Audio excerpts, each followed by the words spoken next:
Assalamualaikum warahmatullahi wabarakatuh. Kalau anda sedang cari satu wireless mechanical gaming keyboard budget yang sedap, tekan bunyi dia tu pun syok and lawa, saya nak recommend anda untuk beli Aula F75 yang saya pegang. Bagi saya sangat-sangat berbaloi. Nanti saya cerita dengan lebih detail. Anda bersama saya Ashraf Jeffrey dalam channel YouTube Mona Lisa. Kalau anda belum tekan butang subscribe, pastikan anda tekan butang subscribe dan juga button loceng yang ada dekat tepi dia. So, kalau anda beli Aula F75 ni, apa yang anda akan dapat adalah first kali transparent dust cover. Bila anda tak guna keyboard, anda boleh letak atas ni supaya debu tak masuk lah. Lepas tu anda akan dapat dua manual book. Satu dalam bentuk kad macam ni, lepas tu satu lagi dalam bentuk buku yang tebal. Dan dia ada bagi kepada kita keycap dan juga switch puller. Dia pun ada bagi kepada kita satu kabel USB-A, USB-C. Dan last kali dia ada bagi kepada kita extra 2 biji dia punya switch. So ini 2 biji yang dia bagi, Reaper switch. Nanti saya cerita. Okey, so kita balik kepada Aula F75. Bila kita sebut 75, sebenarnya dia refer kepada 75%. Bukan ketebalan, tapi dia punya bilangan key tu. Bukan 75 ketul juga, tapi 75% dari 104 ataupun 114 key lah. So kalau kita kira satu persatu key yang ada dekat keyboard ni, total dia adalah 80 biji plus dengan satu knob berada di bahagian atas kanan. So knob ni by default dia datang untuk volume, kita boleh adjust volume, tapi satu lagi function dia, kalau kita tekan lama-lama kita boleh adjust brightness keyboard ni. Nampak tak? Bila saya pusing ikut arah jam, LED keyboard ni akan jadi terang. Bila saya pusing lawan arah jam, dia punya LED tu akan jadi malap sedikit lah. Keyboard ni dia tak plain. Seperti yang anda dapat tengok, dia bermain dengan warna tema biru gradient. Bahagian atas warna putih menurun ke bawah, dia warna biru gelap lah. Lepas tu lagi dia punya frame berwarna putih. Di bahagian atas ni anda boleh nampak ada satu port USB-C, ada mode switcher, which is keyboard ni anda boleh guna secara wireless 2.4 GHz, anda boleh guna secara Bluetooth, and anda boleh guna secara wire. Untuk Bluetooth anda boleh register 3 device dalam satu masa. Yang kosong ni sebenarnya tempat untuk anda simpan dia punya USB dongle. Saya dah connect dengan saya punya PC, so saya cabutlah dia punya USB dongle dekat sini. Seterusnya, kalau kita tengok keyboard ni dari tepi, anda akan dapati yang keyboard ni bentuk dia ergonomik, selesa untuk kita guna dalam satu jangka masa yang panjang.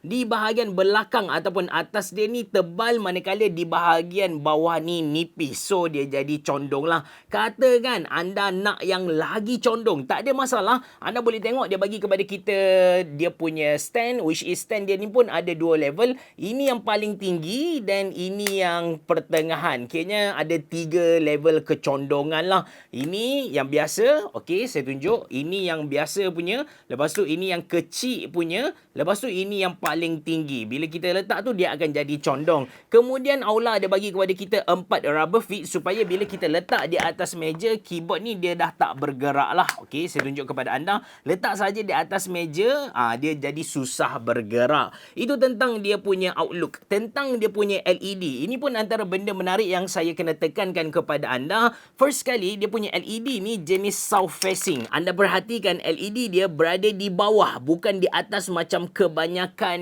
LED mechanical gaming keyboard yang lain. So dari pandangan pengguna, perspektif pengguna, dia akan jadi lagi terang. Ditambah dengan legend jenis see-through yang jenis side printing ni. Dia punya legend ni berada di tepi, bukan berada di atas. Dia berada dekat tepi. Bila kita buka dia punya lampu, anda boleh tengok dari perspektif pengguna ataupun dari perspektif saya sekarang, akan nampak satu persatu legend yang ada dekat keyboard ni. Mantap gila guys. So LED dia kita boleh tukar sampai 18 mode. Ini standard punya color cycle. Kalau anda nak adjust speed dia, anda boleh tekan FN button dan juga arrow kanan dan juga kiri. Kanan untuk lagi laju, kiri untuk perlahan sedikit. Lepas tu untuk tukar lagi, tekan FN button dengan slash yang berada di bawah backspace tu. Ini dia macam tracking sikit lah. Lepas tu ada yang ni, ada juga yang ni, ada juga yang ni. Memang banyak sebab ada 18. Yang ni saya suka. Lepas tu yang ni pun ada. Yang ni pun ada.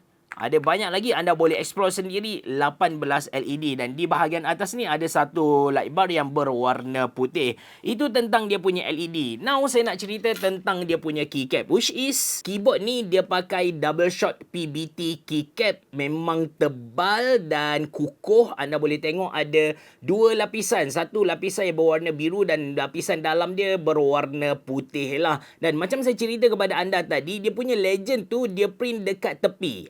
Jadi bila kita pakai bila kita turn on LED, dia punya pancaran tu akan keluar ikut sini lah. Dia jenis see through ataupun shine through macam tu.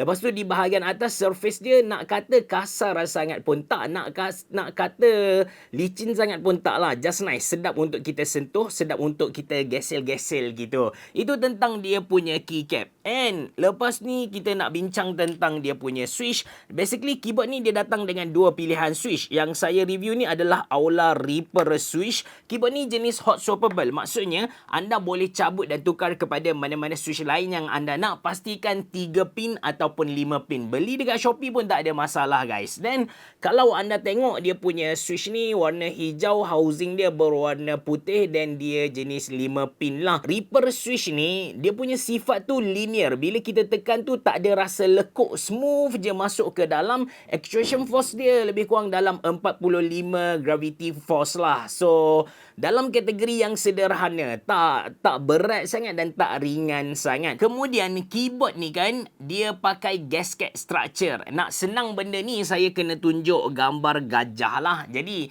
ini gambar gajah yang saya jumpa dekat mereka punya website. Anda boleh nampak lapisan demi lapisan yang ada. Memang banyak untuk harga dia.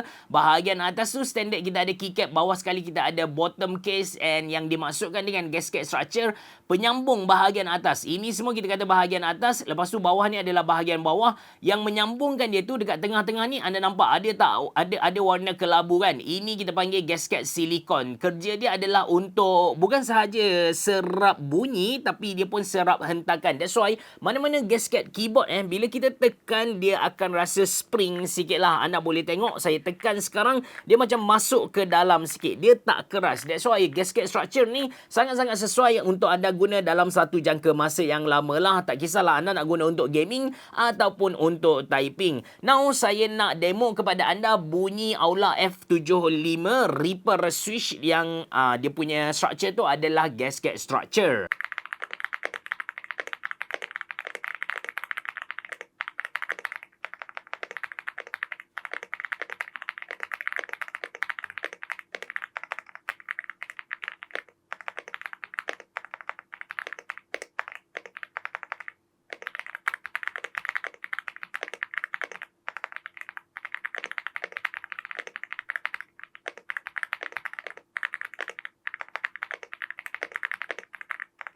So, saya dapat 71 WPM, accuracy 90%, memang rendah gila lah. Untuk makluman anda, dia punya switch tu sebenarnya mereka dah loop dah. That's why bila kita tekan rasa licin, tak ada rasa gaseran langsung. Lepas tu typing experience memang sedap sebab dia pakai gasket structure. Bateri untuk keyboard ni besar guys, di 5000 mAh. Kalau anda guna dia punya setting default tu dengan lampu 50%, lagi anda guna connection Bluetooth, dia boleh tahan sampai 17 jam gitu. Tapi kalau anda turn on Bluetooth, anda matikan dia punya lampu, boleh tahan dekat seminggu. Memang lama, even mungkin lebih seminggu lah. Saya test keyboard ni tak lama sangat, but so far saya tak ada charge dia lagi. Saya guna lebih kurang dalam seminggu gitu. So kalau anda sedang cari satu mechanical gaming keyboard yang guna gasket structure, wireless, boleh connect dengan banyak device dalam satu masa,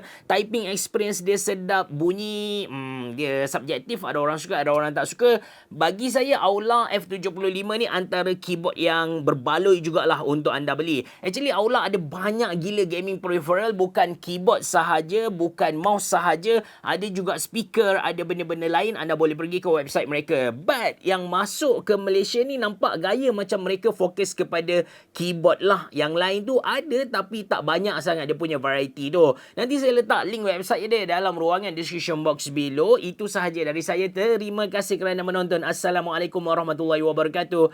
Berubah. Jumpa lagi.